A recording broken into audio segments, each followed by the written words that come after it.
Wala na sigurong masasakit pa sa araw na makita ng dalawang mong mga mata yung taong pinakamamahal mo ng sobra may mahal ng iba. Sakit, no? Wala eh. Kailangan mong tanggapin na walang permanente sa mundong to. Hindi lahat ng sayo mananatiling sayo.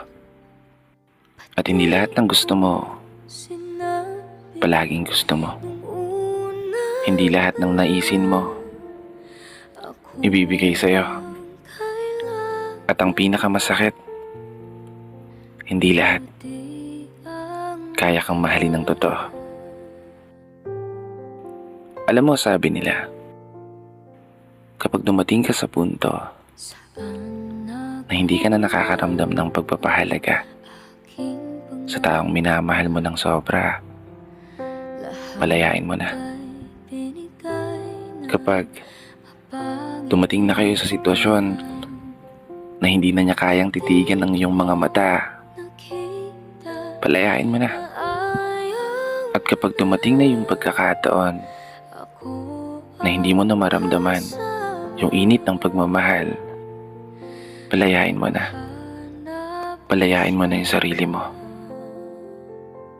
Kasi alam mo, hindi ka hinaan ang pagsuko sa isang laban.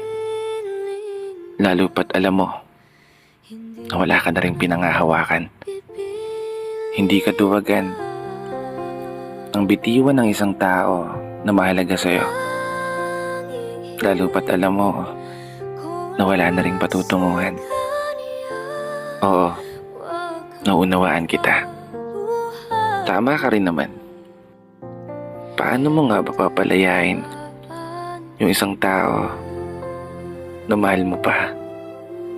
Isang tao na nag-iwan ng mga pangako na sabihin yung dalawa. Aabutin yung mga pangarap ng magkasama. Magkahawak ang kamay na sasalubungin ng umaga. Sabay nahaharap sa mga problema, sa lungkot man o saya, sa pag-iyak man o pagtawa, sa hirap man o sa ginhawa. Ang sarap pakinggan, di ba? Pero yun yung mga pangako na naglaho na. Masakit mang isipin. Mukhang kailangan ko talaga ipaubaya yung taong